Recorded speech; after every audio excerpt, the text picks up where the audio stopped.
So I was working in industry, placing coaches, also training coaches, and then looking at ICF Philadelphia, it seemed like each organization could help each other out, and it felt like by taking a leadership role, I could bring a lot of value to both. That the presidency itself was 1 year. I took full advantage as president-elect to really try and put in position the different initiatives that I thought were necessary to take the organization through really the next decade. I came into presidency. I had spoken to a lot of former chapter leaders and members, and I think it's fair to say that the sense was that the organization had lost its juice. At one point, our local community was the model for other chapters, but we were still PECA. We had this sort of loose association with ICF, but I felt we were at risk to being sort of minimalized and becoming less relevant. ICF was growing exponentially, becoming bigger, more relevant, and we were still this local community that seemed to have lost, again, its juice from what it used to be. And so the biggest challenge was, how do you bring that juice back? The first decisions I made was that we were going to do the largest public event in the organization's history, under the strategy of leadership, recognition, and sustainability.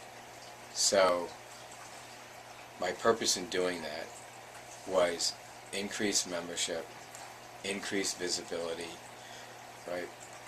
Help with the bottom line. We were losing hundreds of dollars every month. So even before we started that initiative, literally the first action I took, the first board meeting, was looking at those numbers. That event, so the 2011 conference, did it.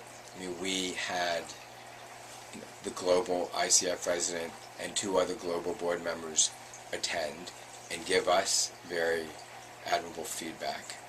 I was hearing from people in the business community, other business coaches who had not been attending or involved in the local community because there was this, it wasn't appealing enough to them at the time.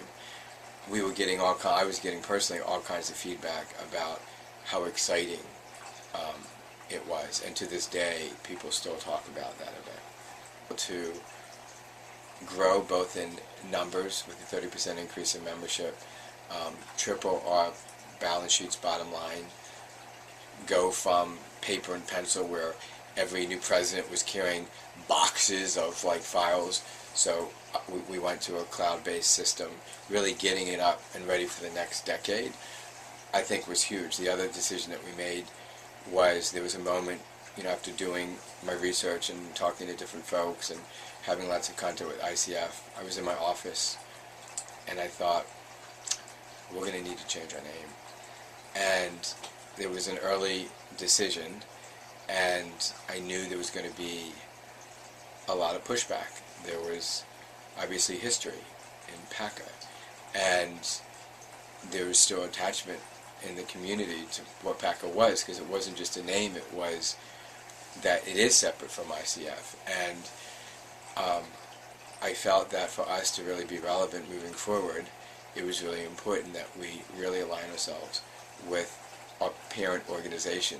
So eventually we settled on ICF Philadelphia. We got unanimous board approval. In fact, we got unanimous board approval for every initiative that that I'd started, because we had a very solid team who really understood the vision of where things needed to go.